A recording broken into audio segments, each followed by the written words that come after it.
Let's see what happens. Too tight? I am a storyteller. Okay. I'm an artist. I'm a healer. Doing art makes me feel alive. It makes me feel connected to myself, but also to the universe. I'm sitting in a wheelchair, not moving much all day, so when I get the chance to move and make something beautiful in the process, that's really good.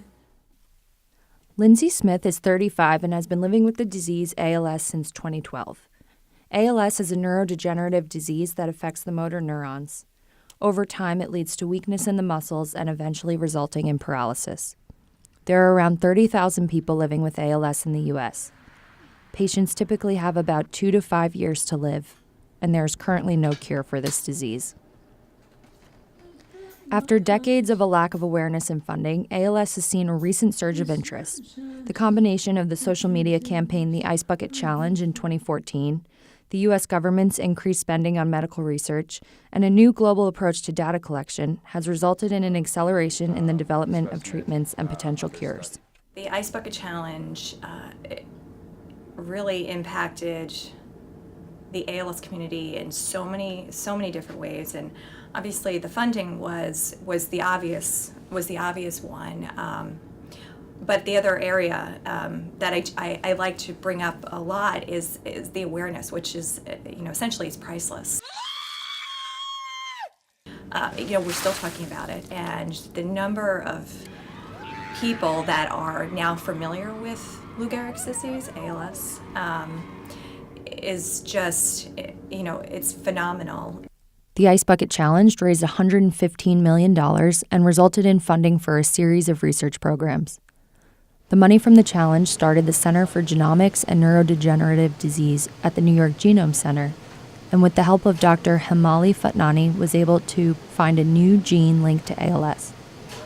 Fatnani's lab studies genes and specific gene mutations that are found in ALS patients to better understand the disease and its pathways.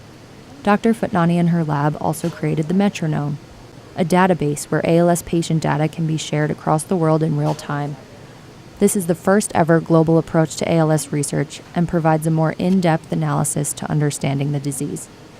But we also host the data in our in-house database, or data warehouse called Metronome.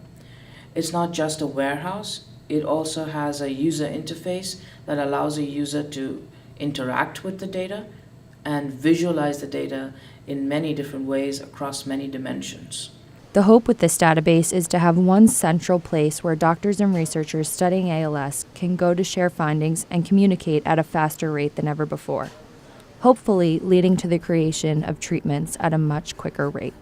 Despite the research field working as quickly as it can to provide these services to doctors and patients, there are still ALS patients today like Lindsay that are waiting for a treatment every day. The current treatments given to ALS patients is just not enough. Her prescription meds are covered by insurance, but the rest of it is out of pocket. Yeah, it probably is over $500 a month. Lindsay's on Medicare and Medicaid. She has no income, and I'm on a fixed income. It's like, she's her own person. So I try to help as much as I can, which is not enough. The ALS Association says it can cost up to $200,000 annually for a person living with ALS to get the care, equipment, and treatments they need. Thanks to the Ice Bucket Challenge and the awareness it raised, it also led to a greater amount of funding as well. The National Institute of Health, which is the largest donor of ALS medical research, increased its spending from $39 million in 2013 to $55 million in 2017. This increase led to more research opportunities like Dr. Footnani's lab, the National ALS Registry Project, the Department of Defense ALS Research Program, and others. According to the association, 67% of the dollars raised from the campaign went to research, while about 20% went to patient services. The financial support directly led to the creation of Dr. Footnani's lab and the formation of the ALS Consortium. This is a global research group that meets every few months to discuss the latest in research.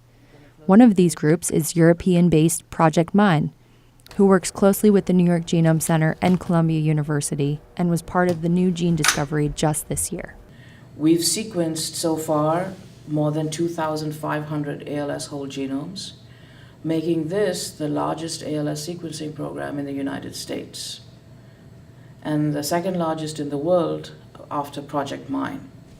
And because we also make the data broadly available to other ALS research consortia. So we just jointly published a paper with the Project Mine group where all of these data were analyzed together. We're not going to get much further with what we've already got. You need to be able to pool samples, pool data, and everybody needs to have access to this. The efforts by Dr. Footnani's lab show the ripple effects of the Ice Bucket Challenge dollars were put to work and able to significantly contribute to the disease. Because of the great understanding there is about ALS genetics and the new global approach to data, the ALS community is now able to perform a series of Phase 1 and Phase 2 clinical trials to test new drugs on ALS patients. This summer, Columbia University Medical Center, in partnership with several other research labs, will be testing a brand new drug on ALS patients. This study is funded by a biotechnology company called Biogen and is the first time patients will be tested with this new drug. It's a really exciting moment in ALS research. It's true, I think, for all the neurodegenerative diseases, but I don't know, from where we sit, it seems particularly true for ALS. It'll take some time, I think, to get this right, but it's very exciting to be a real source of hope that we might be able to do something to influence the course of this disease.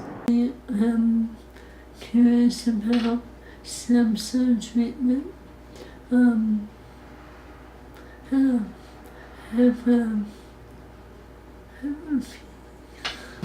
hoping I'm really down for anything.